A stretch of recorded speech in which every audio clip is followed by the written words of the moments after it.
Vamos agora pensar num exemplo um pouquinho mais elaborado. Nós temos x de t como entrada, que é e na menos at u de t, e nós temos que o h de t é u de t. Então, a convolução, pela expressão, seria integral de menos infinito até mais infinito, de x de tal, h de t menos tal de tal. Vamos substituir os valores aqui, então. O que nós teríamos? A integral de menos infinito a mais infinito, de e de menos a tal, u de tal, u de t menos tal de tal. Então, com isso, nós passamos agora a analisar os limites de integração. Então, essa função ela é não nula quando o tal for maior que zero. E essa função ela é não nula quando o tal for menor do que t. Logo, eu tenho que o tal está preso no intervalo de 0 até t, e, portanto, o t tem que ser maior do que zero. Então, resta agora a gente resolver essa integral, que seria o quê? A integral de 0 até t, dados os limites ali que nós definimos para a integração, e na menos a tal, de tal, e isso aqui é não nulo, o resultado, quando t for maior que zero. Logo, o que eu teria aqui seria 1 sobre menos a, e na menos a tal, integral de 0 até t, para t maior ou igual a zero. Logo, substituindo então os limites de integração, nós teríamos 1 sobre a, e na menos at, menos e na zero. E na zero é 1. Com esse menos está aqui fora, eu poderia inverter os termos dentro do parênteses. E isso aqui é válido quando o t for maior que zero. Logo, o que eu obtenho como resposta, então, é que o y de t é 1 sobre a, 1 menos e na menos at, u de t. Onde esse u de t surge simplesmente para que a gente não tenha que colocar explicitamente aquela restrição do t maior do que zero. A forma de analisar a questão da convolução do ponto de vista gráfico nesse mesmo problema se assemelha muito aos anteriores, e eu tenho aqui no slide já um esboço das figuras para a gente poder discutir de forma mais intuitiva. Então aqui eu tenho o desenvolvimento, passo a passo matemático. Caso vocês queiram conferir, basta pausar o vídeo. E aqui eu trago as figuras ilustrativas para que a gente possa discutir. Então, primeiro, nós temos que o nosso x de tal é e na menos a tal, u de tal. Esse sinal está expresso aqui, ou seja, é uma exponencial decrescente. Estamos assumindo aí que o a é um valor positivo. O nosso h, ele era h de t, ou h de tal, tanto faz, né? O h de tal, ele seria u de tal, está desenhado aqui. E nós precisamos determinar h de menos tal, ou seja, basta fazer uma reversão temporal no h de t, ou seja, o que acontece no eixo positivo vai para o negativo, o que acontece na parte negativa vai para a parte positiva, ou seja, eu pego o eixo do x e faço uma reversão. Logo, o que nós temos agora é h de menos tal. Nesse caso que nós temos aqui, nós assumimos então que o nosso t ele é zero, ou seja, seria o primeiro ponto a ser calculado, t0.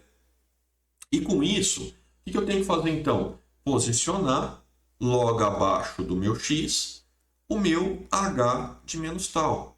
Está aqui. O que eu faço agora? Faço o produto das duas funções, do x com h, vai ter como resultado não nulo apenas esse pedacinho aqui com esse aqui. Hora que eu integro, isso aí vai ser aproximadamente zero, porque a área é muito pequena.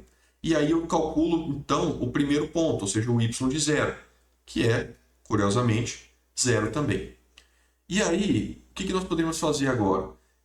Calcular um outro valor de t. Então vamos pensar aqui agora o t igual a 1, por exemplo, só para facilitar a nossa vida. O que nós fazemos para calcular t igual a 1? Nós temos que deslocar para a direita a nossa função do h. Então nós teríamos h de 1 menos tal. Essa função, ela então começa lá em menos infinito e se estenderia até o 1. E seria zero depois do 1. Quando eu faço o produto das duas funções, o que acaba sobrando aqui como resultado? Sobra essa parte aqui do meu gráfico, que eu tenho que calcular a área, que vai dar 1 sobre a e na menos a. E aí eu teria aqui, como resposta, 1 sobre a e na menos a. Por quê? Que seria a área resultante desse produto. Quero calcular o valor 2. Desloca a minha função mais um pouquinho para a direita, ou seja, para o 2. Vejo qual área que se sobrepõe nas duas funções, seria essas duas aqui. Né? Basta então calcular a área dessa parte que eu estou destacando em preto. A hora que eu calculo a área seria E na menos 2A sobre A. E assim por diante. Então a gente observa que graficamente isso também faz sentido. Né? As coisas elas vão se acomodando conforme a gente vai entendendo melhor como que a convolução funciona. Esse exemplo que nós temos em tela, ele é um exemplo um pouco mais elaborado, comparativamente aos outros que nós resolvemos. Então, nesse caso, o que nós vamos fazer? Vamos resolver ele todo matematicamente, para que a gente possa ter um pouco mais de feeling do processo. E aí depois nós fazemos a resolução usando os gráficos e nós podemos contrastar as duas respostas para ver se isso faz sentido. Então, do ponto de vista matemático, vamos começar estabelecendo aqui que a integral de convolução seria a integral de menos infinito mais infinito, de x de tal, h de t menos tal, de tal. Apesar de eu não ter comentado isso com vocês ainda, nós vamos ver isso alguns slides à frente, essa operação de convolução ela é comutativa, ou seja, tanto faz quem eu coloco no lugar do h ou quem eu coloco no lugar do x. Ou seja, eu posso inverter os dois termos. Da seguinte forma, então isso quer dizer que eu teria a integral de h de tal, x de t menos tal, de tal. Tanto faz qual termo eu coloco aonde. Aqui é importante observar que o nosso x de t, ele tem um dos termos tem um deslocamento de 2. Logo, faria muito mais sentido colocar esse deslocamento dentro do t menos tal. Ou seja, todos os termos que têm deslocamento eles vão acabar sendo agrupados ali nessa posição do t menos tal. Isso, em algumas situações, facilita um pouco o desenvolvimento. Com o passar do tempo, quanto mais exercícios vocês resolverem, mais feeling vocês vão ter para manipular esses termos como vocês acharem melhor. Mas a dica que eu dou aqui é a seguinte: coloquem esses deslocamentos sempre que possível no termo do t menos tal. Então, nós teríamos aqui, substituindo os valores, que a integral de menos infinito até mais infinito de u de tal, que multiplica t menos tal sobre 2, u de t menos tal menos u de t menos tal menos 2 de tal. Como que eu determinei isso? Basicamente, eu substituí o t por tal aqui, e aqui no lugar do t entrou t menos tal. Foi parar aqui, aqui e ali.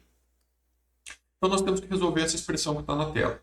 Como que a gente poderia fazer isso? Talvez quebrando ela em duas partes, afinal de contas, a integral é um operador linear sobre a soma. Então poderíamos quebrar aqui como sendo a integral de menos infinito até mais infinito de t menos tal sobre 2, u de tal, u de t menos tal, de tal, menos a integral de menos infinito até mais infinito de t menos tal sobre 2, u de tal, u de t menos tal menos 2, de tal. Logo, o que a gente faz agora? Análise dos limites de integração. Então, o que nós temos aqui? Nós temos que essa função ela é diferente de zero para tal maior ou igual a zero. Logo, não faz sentido eu começar a integrar lá em menos infinito. Posso começar a integrar em zero. Dessa outra função, nós temos o quê? Nós temos que o t menos tal tem que ser maior ou igual a zero, para que a função seja diferente de zero. Logo, nós teríamos que o tal tem que ser menor ou igual a t. Portanto, não faz sentido eu integrar até mais infinito, basta eu integrar até t. Dessas duas condições, nós temos que o tal está restrito ao intervalo de t e zero. Logo, o t tem que ser maior do que zero nesse primeiro caso aqui. Agora, analisando esse u, nós temos o quê? Que isso aqui é diferente de zero, para tal maior ou igual a zero. Então, não faz sentido começar a integrar em menos infinito, basta começar a integrar em zero. E desse outro termo, nós temos que essa função ela vai ser diferente de zero para t menos tal menos 2 maior ou igual a zero, ou seja, quando tal for menor do que t menos 2. Logo, dessas duas condições, nós conseguimos estabelecer que o tal está preso no intervalo de t menos 2 e 0. Ou seja, o t menos 2 tem que ser maior do que 0. Então aqui eu integro só até t menos 2. Definido isso, nós podemos então simplificar um pouco essa expressão da seguinte forma. Nós temos a integral de 0 até t. Nesse intervalo, ela vale t menos tal sobre 2, de tal. E esse termo ele é não nulo quando o t for maior do que 0. Afinal de contas, nós acabamos de estabelecer a restrição aqui. Né? Menos a integral de 0 até t menos 2, de t menos tal sobre 2, de tal. E isso aqui é não nulo quando t menos 2 for maior ou igual a 0, tal como nós acabamos de estabelecer nessa outra condição aqui. Basta agora resolver essas duas integrais. Nós temos que t sobre 2, a integral de 0 até t de tal, menos 1 sobre 2, a integral de 0 até t de tal de tal. Isso aqui é válido quando o t for maior ou igual a 0. Tomem cuidado com essa questão de qual é a restrição sobre o t você está considerando naquele dado termo e leve isso adiante no teu desenvolvimento, porque muitas vezes o que acaba acontecendo é que durante o desenvolvimento você esquece qual é a restrição daqueles termos e a nossa tendência natural é agrupar as coisas. Veja, aquele primeiro termo que nós temos aqui em cima, ele é não nulo quando t for maior que 0. Esse outro termo é quando t for maior que 2, ou t menos 2 for maior que 0. Eles têm valores não nulos em momentos diferentes. Logo, eu não posso agrupar esses dois termos. Eles têm comportamentos diferentes no tempo. Então, continuando aqui, seria 1 sobre t sobre 2, a integral de 0 até t menos 2, de tal, mais 1 sobre 2, a integral de 0 até t menos 2, de tal, de tal. E esse segundo parcela aqui, ela é não nula quando o t menos 2 for maior do que 0. Logo, o que eu teria aqui, então, seria t sobre 2. A hora que eu integro o primeiro termo, seria tal, de 0 até t, menos 1 sobre 2, tal ao quadrado sobre 2, de 0 até t. Isso aqui é não nulo quando t for maior ou igual a 0. Nós teríamos aqui t sobre 2, vezes tal, de 0 até t menos 2, mais 1 sobre 2, tal ao quadrado sobre 2, de 0 até t menos 2. Essa segunda parcela é válida quando t menos 2 for maior ou igual a 0.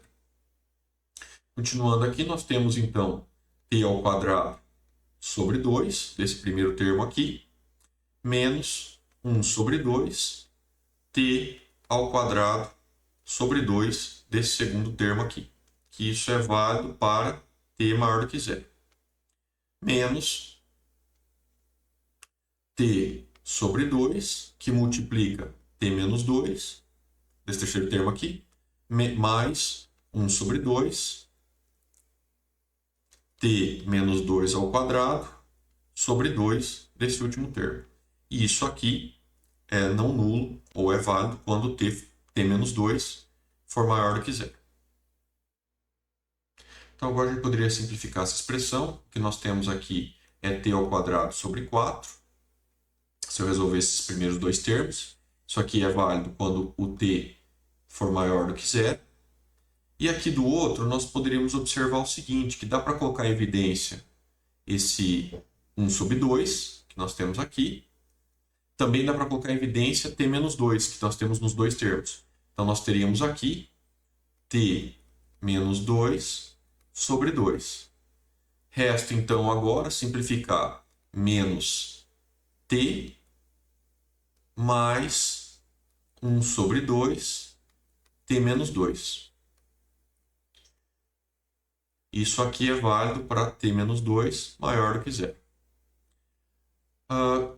Resolvendo agora essa parte dentro do colchete, nós teríamos então menos 2t mais t menos 2, tudo isso dividido por 2. Esse menos 2t aqui, dá para cancelar com esse t positivo. Vai sobrar menos t menos 2. Logo, o que nós temos então é t ao quadrado sobre 4. Tudo isso aqui para t maior ou igual a zero. Mais t menos 2 sobre 2. Que multiplica menos t mais 2 sobre 2. Isso aqui é válido quando t menos 2 for maior ou igual a zero. Agora, daria para reescrever e tirar essas restrições do t e t menos 2 da seguinte forma. Nós teríamos, então, y de t como sendo t ao quadrado sobre 4, u de t, menos t menos 2, t mais 2, dividido por 4, u de t menos 2. Então, com isso, nós concluímos esse raciocínio e obtivemos uma expressão final que caracteriza a nossa saída caso a entrada seja aquele x de t e aquele h. Eu deixo aqui, então, o desenvolvimento de uma forma mais estruturada e organizada em relação àquilo que a gente acabou de fazer, mas observem que o resultado é exatamente o mesmo, ele só tem mais passos. Vamos agora pensar como que nós faríamos para resolver esse problema do ponto de vista gráfico. Então, nós temos que o x de t, ele é t sobre 2, u de t, menos u de t menos 2. E o nosso h, ele é u de t. Então, vamos começar aqui em cima com o nosso x de tal. O x de tal, ele seria uma função delimitada nesse intervalo de 0 até 2. Afinal de contas, é nesse intervalo que esses degraus eles são não nulos. Então, ele começaria em 0 e se estenderia até 2. Vou colocar aqui tal já. Vai de 0 até 2. E nesse intervalo, a função tem esse comportamento de t sobre 2. Ou seja, quando o tal for 0, a função produz 0. Quando o tal for 2, ela produz 2 sobre 2. Seria 1. Então, ela teria esse comportamento aqui de um triângulo que vai de 0 até 2 e tem amplitude 1. E fora disso, a função x de tal vale 0. Então, está aí desenhado o nosso x de tal. Vamos agora desenhar o nosso h de menos tal. H de menos tal seria o quê? Substituir o tal aqui e aqui. E para fazer esse menos tal, basta fazer a reversão no tempo. Então, a reversão no tempo, se o degrau é uma função que se estende para a direita, revertendo para a esquerda. Então, nós teríamos aqui função degrau para a esquerda e para a direita. Aqui é 1 e aqui a função vale 0. Nesse caso aqui, nós estamos calculando o y de 0. Então, y de t é função de t. Então, está aqui o t. Nós estaríamos calculando o primeiro ponto, ou seja, seria 0 menos tal, né? Então, y de 0. Como que eu calculo isso? Fazendo o produto das duas funções, produto do x com o h. Quando eu faço o produto das duas funções, eu quero que vocês observem que na esquerda eu estou multiplicando 1 vezes 0, é 0, e na direita eu estou multiplicando 0 vezes qualquer coisa. 0 vezes esse triângulo, que vai ser 0, e 0 vezes 0, que vai ser 0. Quando eu calcular a integral disso, o resultado é 0. Afinal de contas, o produto das duas funções é 0. Logo, o primeiro ponto que eu calculo aqui tem valor 0. Se eu quero calcular o y de menos 1, o que eu tenho que fazer? Nós falamos disso já nos outros slides. Voltar, ou seja, deslocar a minha função para a esquerda. Então, eu desloco a minha função para a esquerda e ela viria agora parar aqui. Ela vai do menos infinito até o menos 1. Quando eu faço o produto entre as duas funções, eu novamente observo que eu estou multiplicando 0 por 1, o resultado é 0, e depois estou multiplicando 0 por qualquer coisa, que é 0 também. Integrando, o resultado é 0. Logo, se eu for deslocando a minha função para a esquerda, ou seja, for calculando valores de y para a esquerda, sempre vai ser 0. Então, menos 2 e assim por diante seria 0. Então, eu sei que para a esquerda aqui, é sempre zero. E isso faz sentido, afinal de contas, tanto a nossa entrada quanto o nosso sistema são causais. A nossa entrada é um sinal causal e o nosso sistema também é um sinal causal. Logo, o resultado espera-se que também seja um sinal causal. Como é que eu calculo agora para 1 e para 2 aqui? Para 1 e para 2, o que eu tenho que fazer? Eu tenho que deslocar a minha função, ao invés de para a esquerda, para a direita. E ao invés dela estar aqui, então ela viria deslocada aqui até 1, por exemplo. Então nós temos aqui o 1. Então a função que nós estamos avaliando agora é essa. Se eu faço o produto das duas funções, a hora que eu faço o produto dessa função com essa, o que eu vou ter como resultado? Eu vou ter como resultado isso aqui, ó, um triângulo que vai de 0 até 1. E de 0 até 1, a amplitude dele é meio. Afinal de contas, se de 0 até 2 a amplitude é 1, de 0 até 1, a amplitude seria metade, né? 1 sobre 2. Para a direita aqui vai ser 0 e para a esquerda também. Ou seja, o que sobra desse produto entre as duas funções é esse triângulozinho, ou metade desse triângulo ali que nós temos no x de tal. Logo, a hora que eu faço a integração, ou seja, calculo a área, seria a base, que é 1, a altura, que é meio, vezes meio, sobre 2, né, para calcular a área do triângulo. Então, o que eu teria aqui seria 1/4. Logo, nesse ponto aqui de 1, eu atingiria um valor de 1/4. Depois, eu quero calcular o ponto 2, o instante 2. O que eu faço? Desloco mais um pouquinho para a direita o meu h. Então, eu estou agora com h de 2 menos tal. h de 2 menos tal viria até aqui. Se eu fizer o produto do h de 2 menos tal com o meu x de tal, eu observo que como resultado eu vou ter esse triângulo aqui. Vai ser 0 para a esquerda, 0 para a direita, vai sobrar só aquele formato ali. Quando eu integro, seria a base, então a base é 2, vezes a altura 1, sobre 2. Então daria 1 aqui. Logo, o próximo ponto atingiria 1. E assim eu vou calculando os outros valores. Se eu pegar o instante de tempo 3, o que eu tenho que fazer? Deslocar mais um pouquinho para a direita. Então esse gráfico agora vai até o 3 aqui, estava até o 2. Faço o produto das duas funções. Se eu faço o produto entre as duas funções, sobra aquele triângulo que nós temos lá em cima, como resultado. Integro, é 1 de novo. E assim por diante. Ou seja, se eu for avançando no t, o resultado dessa integração sempre vai ser 1. Então, para cá eu tenho 1. E aqui eu teria um comportamento, seria alguma coisa nessa linha aqui. Então, basicamente, o que nós acabamos de calcular foi a convolução do ponto de vista gráfico. Agora, vamos tentar avaliar se isso faz sentido. Como? Comparando com o resultado que nós teríamos ali do ponto de vista matemático. Eu coloquei aqui a expressão só para que a gente possa calcular alguns valores e ver se isso faz sentido. Então, vamos começar com y de menos 1. Quando eu quero calcular o y de menos 1, o que aconteceria aqui? Eu teria menos 1 ao quadrado, u de menos 1. Então, menos 1 ao quadrado sobre 4, u de menos 1. Menos 1, menos 2, menos 1 mais 2, u de menos 3, tudo isso dividido por 4 também. U de menos 1 vale 0, afinal de contas, a função degrau retorna 1 quando o argumento é positivo. Função degrau retorna 1 quando o argumento é positivo. Logo, aqui é 0 também. Então, u de menos 1 vai produzir 0. Se eu for calcular o u de 0, a gente perceberia que é 0, porque aqui vai ser 0 vezes alguma coisa.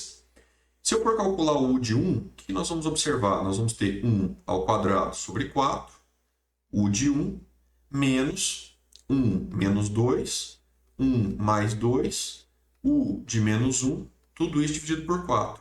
U de menos 1 é 0. Então, esse termo ali já some. U de 1 é 1. Sobra 1 sobre 4, que é exatamente o valor que nós havíamos calculado aqui, olhando do ponto de vista gráfico. Se eu fizer isso para o 2, para o 3, para o 4, vocês vão perceber que os pontos vão batendo. Depois do 2, inclusive, se eu calcular o 3, o 4, o resultado é sempre 1. Então, com isso, nós concluímos que, tanto do ponto de vista matemático quanto do ponto de vista gráfico, a gente consegue resolver a convolução. Lógico que, do ponto de vista gráfico, isso é intuitivo quando as funções são relativamente simples, tal como essas que nós estamos trabalhando, que aí a gente consegue enxergar a área ou manipular de forma bastante simples. A manipulação algébrica ela é de suma importância, especialmente quando a gente quer resolver algum problema e determinar uma expressão fechada. Aí a gente consegue claramente encontrar isso e usar essa expressão muitas vezes em outros desenvolvimentos. Então fica aqui a dica e a sugestão de que vocês repitam esse exemplo, que é um exemplo bem interessante e elaborado, e vale a pena que a gente tenha um bom domínio sobre o comportamento dele.